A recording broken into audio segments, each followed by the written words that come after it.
The chapter is human health and diseases, and we are starting with the topic immunity. Okay, so immunity. What is immunity? Immunity is nothing but the overall ability of host, that is our body, to fight against disease-causing organisms. Disease-causing organisms are known as pathogens. So the overall ability of the body to fight against this pathogen is known as immunity. So immunity is nothing but a protection from pathogen itself. Okay so the foreign agents could be pathogens. Foreign agents मतलब जो भी बाहरी चीज़ें body को effect करती हैं या disease cause करती हैं, that will be known as foreign agents. Would be pathogen और any foreign substance which is in turn could cause a disease in host here in terms of human body, or you can say any other body host, okay, in which they can grow and they can replicate. Next, there are two types of immunity.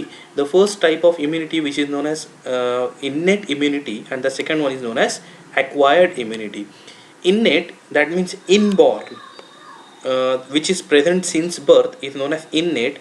Acquired immunity का मतलब होता है the person which acquire that immunity during her lifespan period. Okay, so the first we'll start with the innate immunity. Innate immunity which is present from the time of birth and is not pathogen specific. Okay, जो कि हमारे पैदाइश के time से जो immunity हमारे अंदर मौजूद होती है, उस इम्यूनिटी को हम लोग कहते हैं क़ुव्वत मुदाफ़ियत को हम कहते हैं innate immunity. Okay, next is acquired immunity. It is not from the not from the time of birth, and it is pathogen specific. Immunity is conferred based on the memory that immune response system have to deal with the pathogen. That means the person in acquired immunity, the person itself acquires some immune response to deal with that pathogen, and that pathogen reaction will be specific in manner. यानी उसकी life time में जो immunity वो अपने अंदर develop करता है, उस इम्यूनिटी को हम लोग कहते हैं एक्वायर्ड इम्यूनिटी. ठीक है, तो दो टाइप की इम्यूनिटी हो गई हमारी, innate immunity and acquired immunity. The immune system is comprises of innate immune system or acquired immune system. Innate immune system, there are certain examples like physical barriers, natural killer cells, macrophages. These innate system contains physical barrier, natural killer cells, macrophages. And acquired system contains two types of immune responses, that is cell mediated immune response and humoral response. अब acquired के अंदर cell mediated के अंदर आता है, there are two types of cells, T cells and B cells. और acquired में humoral में आता है antibody mediated. As we go on will see how this acquired immunity works.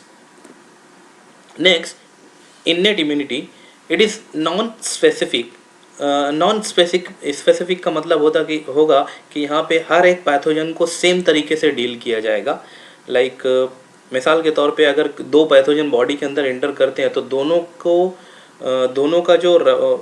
जो डील करना रहेगा वो दोनों सेम रहेगा, कोई स्पेसिफिक तरीका उसके लिए एप्लीकेबल नहीं रहेगा. तो innate immunity is non specific type of defence which is present at the time of birth. कब से प्रेजेंट है? At the time of birth के टाइम पे जो प्रेजेंट रहेगा हम उसको हम क्या कहेंगे? इन्नेट इम्यूनिटी कहेंगे. ठीक है, immunity is provided by different barriers. अलग अलग बैरियर्स के ज़रिए प्रोवाइड किया गया है, अलग अलग रुकावटों के ज़रिए जो प्रोवाइड किया जाता है, विच prevents the entry of foreign agent into the body. अब ये जो बैरियर्स हैं ये कौन कौन से होंगे? Innate immunity consist of 4 types of barrier.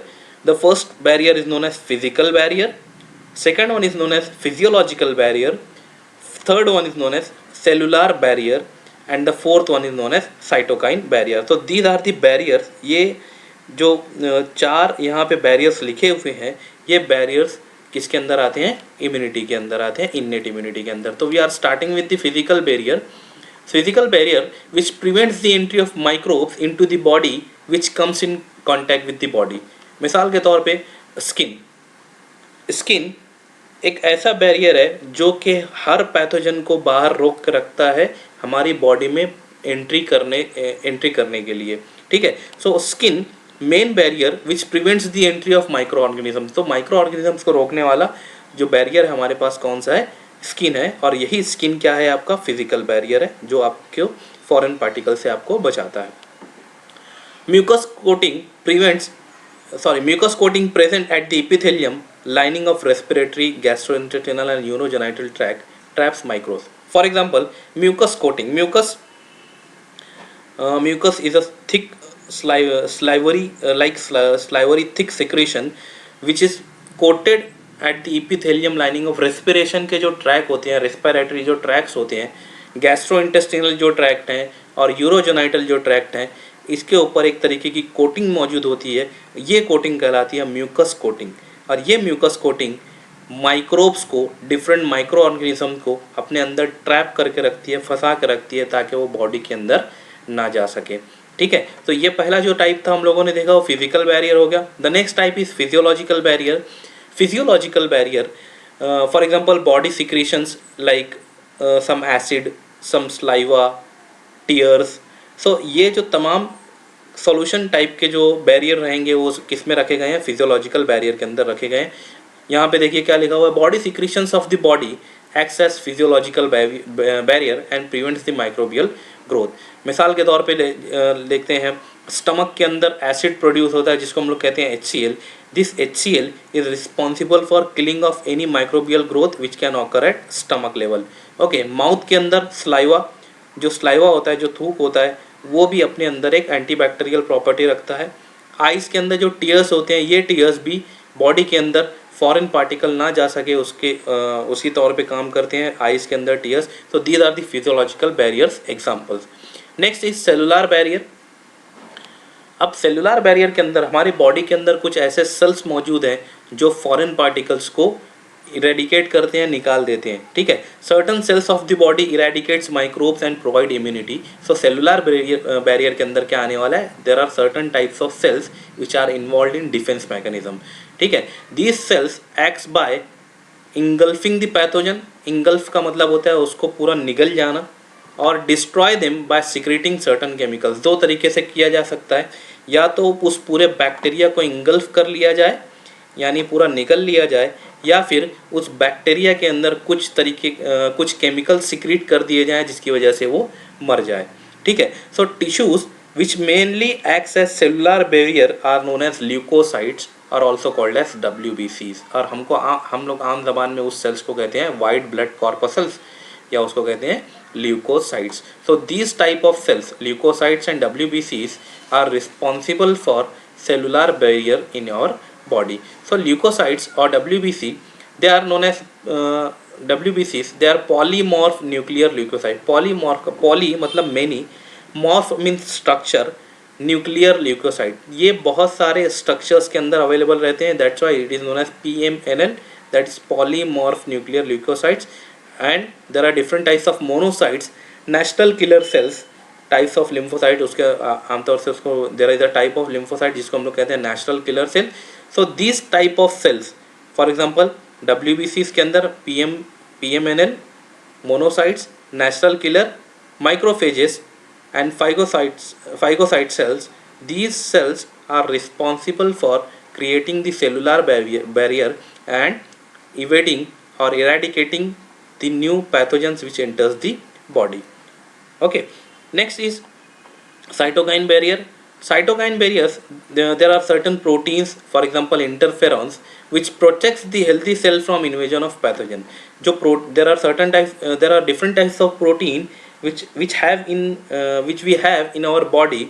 For example interferons. These interferons are responsible for protecting the healthy cell from the invasion of pathogen. So these are the cytokine barrier, usually secreted from virus infected cell. ऐसे अब ये जो interferons हैं, ये interferons क्या हैं कि मिसाल के तौर पे अगर कोई सेल एक इन्फेक्ट हो गया वायरस से, तो ये सेल जो इन्फेक्ट हो चुका है वायरस से, ये एक तरीके का केमिकल सिक्रेट करेगा जिसको हम कहते हैं इंटरफेरॉन्स. ये इंटरफेरॉन्स बाजू वाले सेल्स को जाके इन्फॉर्म करेगा कि दैट बाजू वाला जो सेल है वो इन्फेक्ट हो चुका है वायरस को, अब आप इसको प्रोटेक्ट करना है. ठीक है, so interferon protects non infected cell from further viral infection. तो ये इंटरफेरॉन कौन सिक्रीट करता है, these interferons are secreted by viral infected cells. तो there are 4 types of barrier. The first one is known as physical barrier, the second one is known as physiological barrier, and the third one is known as cellular barrier, and the last one is cytokine barrier. ठीक है, तो ये innate immunity के अंदर आते हैं, ये चारों बैरियर जो है इन्नेट इम्यूनिटी के अंदर आते हैं। उसके बाद हम लोग देखेंगे acquired immunity. Acquired immunity it is pathogen specific and categorize by memory. मिसाल के तौर पे आप किसी एक इन्फेक्शन को पहले से प्रोन हो चुके हो, आपको वो इन्फेक्शन हो चुका है, तो आपके बॉडी सेल्स के अंदर ये कैपेबिलिटी रहती है कि वो उसको रिमेंबर कर सकेंगे वो पैथोजन ने आपको इन्वेट किया है और इन्फेक्ट किया है। ठीक है, so it is pathogen specific and categorized by memory. Okay, when the pathogen encounters the body for the first time, अगर कोई पैथोजन आपकी बॉडी के अंदर फर्स्ट टाइम इंटर करता है तो ये जो एक्वायर्ड इम्यूनिटी है ये इनिशियल रिस्पॉन्स देती है। उस रिस्पॉन्स को कहते हैं primary immune response. Primary immune response जो कि लो इंटेंसिटी का होता है। लो इंटेंसिटी का मतलब थोड़ा सा कम उसके अंदर जो पावर रहेगी उसकी जो रहेगी वो कम रहेगी, लो इंटेंसिटी का होगा। ठीक है, अब यही पैथोजन जब आपकी बॉडी में दोबारा से एंटर होता है तो आपके सिस्टम को ये पता है कि दैट ये माइक्रो ऑर्गेनिज्म जो है इससे पहले भी एंटर कर चुका है बॉडी के अंदर, तो जो आपका इम्यून रिस्पॉन्स रहता है वो अब हो जाता है सेकंड इम्यून रिस्पॉन्स और एमनेस्टिक रिस्पॉन्स उसको कहते हैं। सेकंड रिस्पॉन्स और एमनेस्टिक रिस्पॉन्स कहते हैं उसको। और इसकी जो इंटेंसिटी होती है ये इंटेंसिटी पहले वाले इंटेंसिटी से ज़्यादा होती है, यानी इसकी जो पावर रहेगी वो दूसरी पहली जो पावर थी उससे ज़्यादा होगी। Secondary response produce in a body is due to memory. अब ये क्यों हुआ, उसकी इंटेंसिटी ज़्यादा क्यों हो गई? पहले तो लो इंटेंसिटी का था, बाद में हाई इंटेंसिटी का हो गया। तो ये किस बुनियाद पे हुआ, क्यों हुआ? बिकॉज ये जो सेल्स थे यहाँ पे जो इम्यून सिस्टम था इसने इसको याद कर लिया, उसको मेमोरी के अंदर उसने फिट कर लिया कि दैट ये पहले भी बॉडी के अंदर एंटर कर चुका है, तो उसको किस पावर से डील किया जाए। ठीक है, सो ये एक्वायर्ड इम्यूनिटी कहलाती है, जो पर्सन अपने लाइफ के दौरान उसको एक्वायर करता है। ठीक है, तो टाइप्स ऑफ इसके अंदर there are two types of acquired immunity. The first type is known as antibody mediated immunity or it is also known as humoral immunity. ठीक है, antibody mediated immunity और humoral immunity. The second type is cell mediated immunity, CMI कहते हैं उसको, cell mediated immunity. Next, tissues involved in acquired immunity. There are certain tissues which are involved in acquired immunity are number one B lymphocytes. अब यहाँ पे tissues का मतलब क्या है? Tissues are nothing but a group of cells. A group of cells. तो पहला जो ग्रुप है वो ग्रुप है कहलाता है B lymphocytes. दूसरा जो ग्रुप है वो कहलाता है T lymphocytes. B for bone marrow, T for thymus. ठीक है, B lymphocytes and T lymphocytes ये क्या होते हैं आपको आगे चल के बताया जाएगा कि B lymphocytes क्या हैं और T lymphocytes क्या हैं। So this B lymphocyte, these lymphocytes produces antibodies.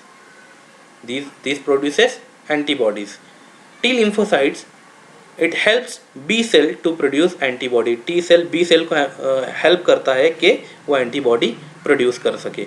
So these are the two types of tissues which are involved in acquired immunity. The first tissue is known as B lymphocytes. The second one is known as T lymphocytes. Now we are starting with this antibody mediated immunity. Antibody mediated acquired immunity. अब antibody ये क्या है? ठीक है, antibody is nothing but when a pathogen invades a body, B lymphocytes identifies as foreign substance. आपके body के अंदर कोई सब्सटेंस एंटर करता है तो वो सब्सटेंस को B lymphocytes foreign substance declare कर देता है कि ये बाहर से आई हुई चीज़ है। ठीक है, और उसके रिस्पॉन्स में एक आर्मी बनाता है, एक आर्मी ऑफ प्रोटीन्स बनाता है, वो प्रोटीन्स कहलाते हैं एंटीबॉडी। उसके अगेंस्ट में जो प्रोटीन्स बनाते हैं वो प्रोटीन्स कहलाते हैं एंटीबॉडी। इसके अगेंस्ट में, एंटी मतलब के अगेंस्ट, बॉडीज मतलब जो आपकी फॉरेन पार्टिकल आया है वो बॉडी, उसके अगेंस्ट में जो सिक्रीशन हुआ है that is known as antibody. So when the pathogen invades the body, B cell secretes an antibody. कौन सिक्रीट करता है? बी सेल सिक्रीट करता है। ठीक है, so these are antibodies. So antibodies are the protein which fights against pathogen to eradicate them from the body. Antibody एक ऐसा substance है और ऐसा प्रोटीन है जो कि पैथोजन के खिलाफ लड़ता है और बॉडी से उसको निकालने में मदद करेगा।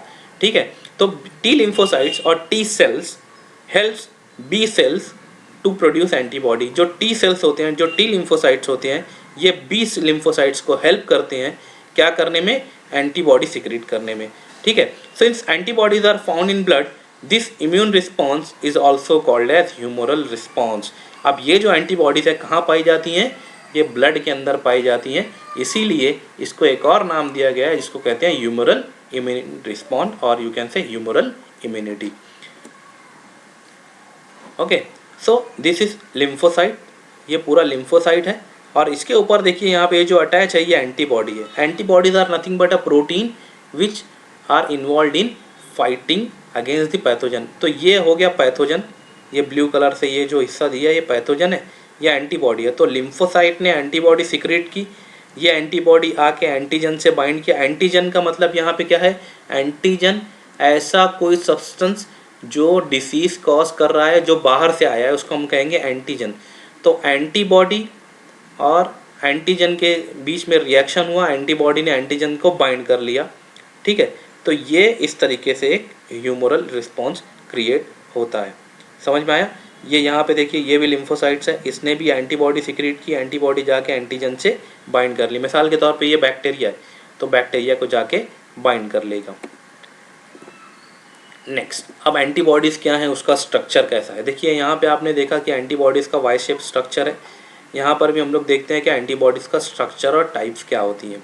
तो structure and types of antibody, antibodies these are protein produced by lymphocytes. ये आपको याद रखना है, antibodies are nothing but are a protein which are produced by lymphocytes. Okay, so a molecule of antibody अब प्रोटीन है, protein is made up of, it is nothing but a chain of amino acid. Chain of amino acid एक दूसरे में जुड़ी रहती है, किसके ज़रिए, पेप्टाइड बॉन्ड के ज़रिए। किसके ज़रिए जुड़ी रहती है, पेप्टाइड बॉन्ड के ज़रिए। तो इसीलिए antibody it is made up of 4 peptide chains. किससे बनी है, 4 पेप्टाइड चेन से बनी है। नंबर 1 दिस, 2 नंबर 2 दिस, 3 और ये 4। तो देर आर 4 पॉलीपेप्टाइड चेन्स। ये एक नंबर 1 ये, नंबर 2 ये, नंबर 3 और नंबर 4। ठीक है, out of 4 peptides 2 are small. यहाँ पे देखो ये एक और ये एक दोनों स्मॉल है, और 2 जो है लॉन्ग है, तो ये 2 लॉन्ग हो गई। ठीक है, ये 2 लॉन्ग हो गई। ठीक है, अब जो स्मॉल है उसको कहते हैं लाइट चेन्स। जो स्मॉल है उसको कहते हैं लाइट चेन, और जो लॉन्ग है उसको कहते हैं हेवी चेन्स। उसको क्या कहते हैं, heavy chains. Different types of antibodies are produced in our body, for example IgA। Ig का मतलब यहाँ पे होता है immunoglobulins। Ig मतलब immunoglobulins, A immunoglobulins, M, E, G और D। These are nothing but types of antibodies which are concerned with removal of pathogen।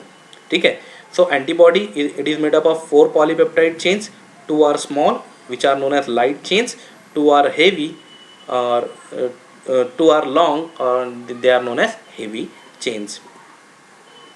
So this is the structure of your antibody। ठीक है, so ये antibody का structure हो गया। यहाँ पे देखिए लाइट चेन, ये लाइट चेन हो गई और ये हेवी चेन हो गई। यहाँ पर there is a depression or there is a gap in between these two, and this gap is known as antigen binding site. तो ये जो हिस्सा है यहाँ पर, ये दोनों जो हिस्सा है, ये हिस्सा आपका एंटीजन के साथ बाइंड करने में मदद करता है। ठीक है, तो ये एंटीजन बाइंडिंग साइट है। और यहाँ पे अगर आप देखें तो दोनों चारों पेप्टाइड्स के दरमियान there is a bond formation, there is a bond formation. यहाँ पे देखें तो sulphide bond, these are sulphide bond जिसको कहते हैं डाइसल्फाइड बॉन्ड। ठीक है, दीज आर डाइसल्फाइड बॉन्ड। यहाँ पे ये जो येलो कलर का हिस्सा है इट कैन मूव, इसको कहते हैं वेरिएबल रीजन। ये येलो वाला हिस्सा क्या कहलाता है, वेरिएबल रीजन कहलाता है। बाकी नीचे वाला जो हिस्सा यहाँ पर जो गुलाबी कलर से बताया हुआ है, this is known as constant region of light chain. अभी यहाँ पे देखिए ये variable region of light chain yellow colour, आसमानी कलर जो है it is variable region of heavy chain, variable region of heavy chain, variable region of light chain, constant region of light chain, constant region of light chain, और ये है constant region of heavy chain. ठीक है, तो अलग अलग colour से यहाँ पे इंक्लूड किया हुआ है। तो this is the structure of antibody.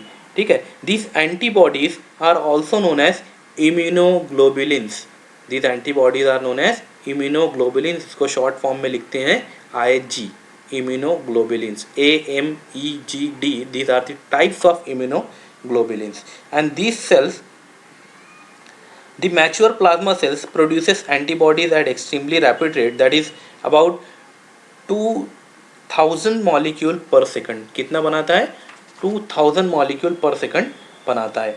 ठीक है, light chain and heavy chains, and these chains are connected by this disulfide bond in between them. There are some variable regions, sky blue color, yellow color, these are variable region, and these two colors are constant region of the chain.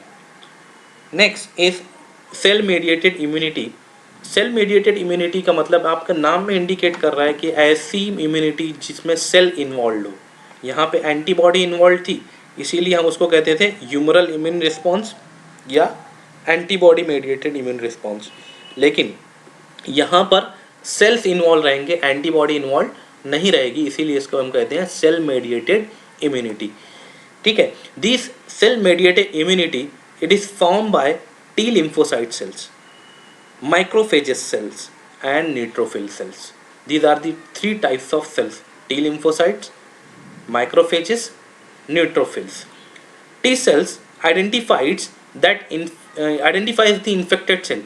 ये T cell अपने body के अंदर कोई cell infected है उसको पहचानेगा, पहचानने के बाद उसको which expresses antigen on its surface, ठीक है, and releases certain protein which is known as cytokine which disrupt and infect the cell. So these T cells are responsible for expressing at that antigen and releasing of that cytokine which disrupt the infected cell. जो cytokine होता है वो cytokine जो infected cell है उसको मार देगा। ठीक है, for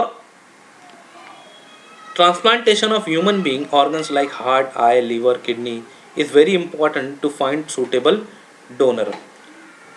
उससे पहले आपको पता होना चाहिए कि that these cells mediated immune response are responsible for differentiating between own and outer part of the cells। मिसाल के तौर पे अपनी बॉडी का हिस्सा कौन सा है और बॉडी के बाहर का हिस्सा कौन सा है, ये पहचानने में ये सेल्स बहुत मदद करते हैं। ठीक है, मिसाल अभी दूसरी मिसाल के ज़रिए ऐसे समझने की कोशिश करते हैं मिसाल के।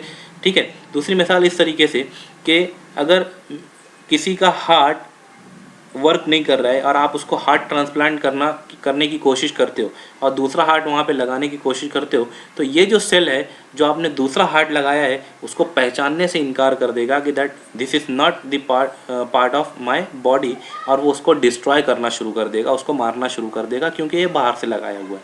इसीलिए आपको जब भी हार्ट ट्रांसप्लांट वगैरह करना है, हार्ट ट्रांसप्लांट, आई ट्रांसप्लांट, लिवर ट्रांसप्लांट, ये तमाम चीज़ें आपको ट्रांसप्लांट करनी है या लगवानी है, उस वक्त आपको सूटेबल डोनर ढूंढना पड़ता है जो आपकी बॉडी से मैच कर सके। नहीं तो ये जो टी सेल्स हैं, ये सेल्स आपके बॉडी के अंदर वो जो हार्ट लगाया हुआ है या आई लगाई हुई है उसको डिस्ट्रॉय करना शुरू कर देगी। ठीक है, सो इसको हम लोग कहते हैं सेल मेडिएटेड इम्यून रिस्पॉन्स। अब यहाँ पे मैंने आपको बताया कि ये जो इम्यून रिस्पॉन्स है, ये जो टी लिम्फोसाइट्स हैं, ये डिफ्रेंशिएट करते हैं सेल्फ और नॉन सेल्फ के अंदर। सेल्फ और नॉन सेल्फ का मतलब मेरे खुद का बॉडी पार्ट कौन सा है और दूसरा बॉडी पार्ट कौन सा है। ठीक है, तो अगर आपको वो लगाना है या आपको किसी चीज़ का ट्रांसप्लांट करना है, किडनी वगैरह का, लिवर वगैरह का, तो एक तरीके के केमिकल से आपको इंजेक्ट किया जाता है, उसको कहते हैं इम्यूनो सप्रेसेंट। उसको क्या कहते हैं? Immuno suppressant.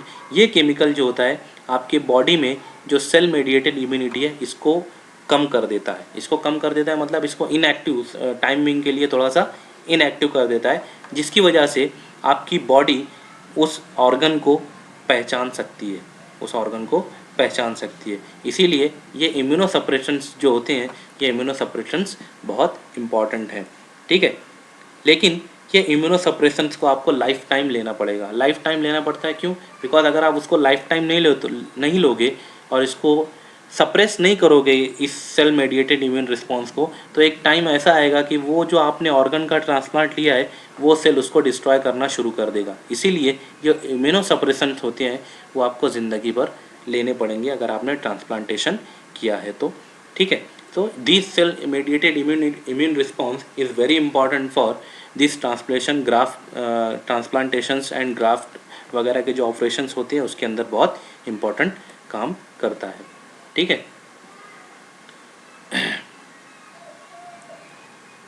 नेक्स्ट ये यहाँ पे this is granules cytotoxic T cell, and these T cells are connecting with this granule. T cell makes contact with the cell which is infected and releases the granule.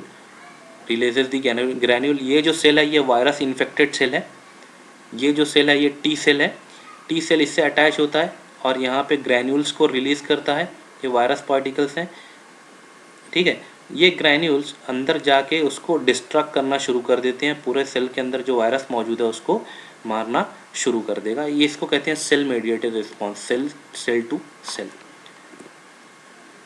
Now depending upon acquired there are two types of immunities are also there, that is active and passive immunity. Immunity conferred in the body is basically of two types. The first one is known as active immunity and the second one is known as passive immunity. अब active immunity is like slow, it takes long time to be full effective. Active immunity जो होती है वो slow होती है और उसको effect होने के लिए पूरा टाइम लगता है।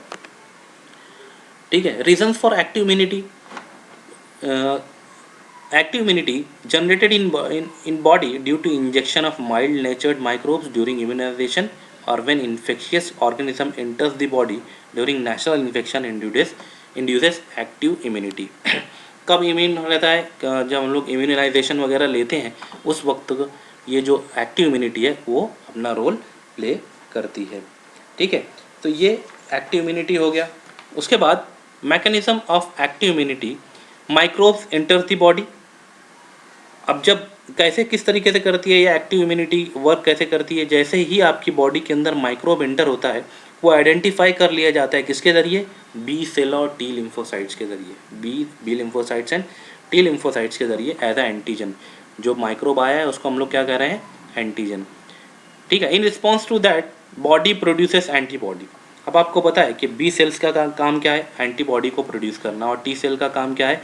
कि बी सेल को मदद करना। तो ये बी सेल्स और टी सेल्स मिल के क्या सिक्रेट करते हैं? एंटीबॉडी सिक्रेट करते हैं स्पेसिफिक फॉर दैट एंटीजन, यानी उसी एंटीजन के लिए एक स्पेसिफिक एंटीबॉडी सिक्रेट करते हैं। So antibodies then acts against that pathogen. ये एंटीबॉडीज उस एंटीजन को जाके बाइंड कर लेगी और उसको डिस्ट्रक्ट करने का काम शुरू कर देगी। तो antibody then acts against pathogen, ठीक है, and provides immune response and this response is known as active immunity. ये कहलाता है active immunity. Next, passive immunity means बाहर से इम्यून सिस्टम जो दिया जाए, like quick process, does not take time to show immune response. अब reasons क्यों? Generated in body when ready, made antibodies of pathogens are directly injected. अब passive का मतलब क्या है, एक्टिव का मतलब क्या है, यहाँ से आपको समझ में आएगा। पैसिव मतलब आप बाहर से कोई एंटीबॉडी आपके बॉडी के अंदर इंजेक्ट करते हो, दैट इज़ रेडीमेड एंटीबॉडी, उसको हम कहेंगे पैसिव इम्यूनिटी। ठीक है, और आपकी बॉडी सेल्फ एंटीबॉडी बनाएगी किससे? बी सेल से और टी सेल से। ऐसे टाइप की इम्यूनिटी को हम कहेंगे एक्टिव इम्यूनिटी। ठीक है, so mechanism of passive immunity, when antibodies against specific antigen pathogen is directly injected into the bloodstream, body develops an immune response against that pathogen. in absence of pathogen जो है क्या करता है? उसको pathogen को destroy करना शुरू कर देते हैं। ठीक है, क्या किया गया? एंटीबॉडीज़ को बाहर से आपकी बॉडी में इंजेक्ट कर दिया गया और वो एंटीबॉडीज़ जाके एंटीजन से बाइंड कर लेगी। ठीक है, अब यहाँ पे when the pathogen invades the body, the immune response is quick shown presence of antibody in your body. Since antibodies are directly injected, these cells B and T cells responsible to produce antibody does not involve so quick immune response. यहाँ पे ये लिखा हुआ है कि आपने antibody को बाहर से इंजेक्ट किया, इसीलिए यहाँ पे बी सेल और टी सेल्स का कोई काम नहीं। कोई काम है क्या यहाँ पे सिक्रीशन वाला, एंटीबॉडी सिक्रीशन का, जिसमें टाइम लग रहा है? नहीं। आपने एंटीबॉडीज़ को बाहर से इंजेक्ट किया, इसीलिए जो पैसिव इम्यूनिटी होता है वो पैसिव इम्यूनिटी कैसा होता है? क्विक होता है, बहुत जल्द असर करता है। Example colostrum, yellowish fluid secreted by mothers during initial period of lactation. It is rich in IgA antibody which provides immunity to infants, and fetus also get some antibody through placenta. जो mother का क्लोस्ट्रम होता है, क्लोस्ट्रम जो होता है yellowish fluid colour का secretion होता है मदर जो कि इनिशियल पीरियड ऑफ लैक्टेशन में देती है। ये क्लोस्ट्रम IgA एंटीबॉडीज़ उसके अंदर मौजूद होती हैं, और ये जो IgA एंटीबॉडीज़ हैं वो बेबी को, जो बेबी होता है उसको इनिशियल डेज में डिफेंस मैकेनिज़्म प्रोवाइड करती है। तो ये जो रिस्पॉन्स है एग्जांपल, ये किसका है? पैसिव इम्यून सिस्टम का है। क्यों? बिकॉज चाइल्ड ने एंटीबॉडी बनाई क्या? नहीं। किसने बनाई? मदर ने, और मदर ने डायरेक्टली ट्रांसफ़र कर दी किसको? चाइल्ड को। तो ये टाइप का जो रिस्पॉन्स रहेगा इसको हम कहते हैं पैसिव इम्यून रिस्पॉन्स, और यू कैन से पैसिव इम्यूनिटी।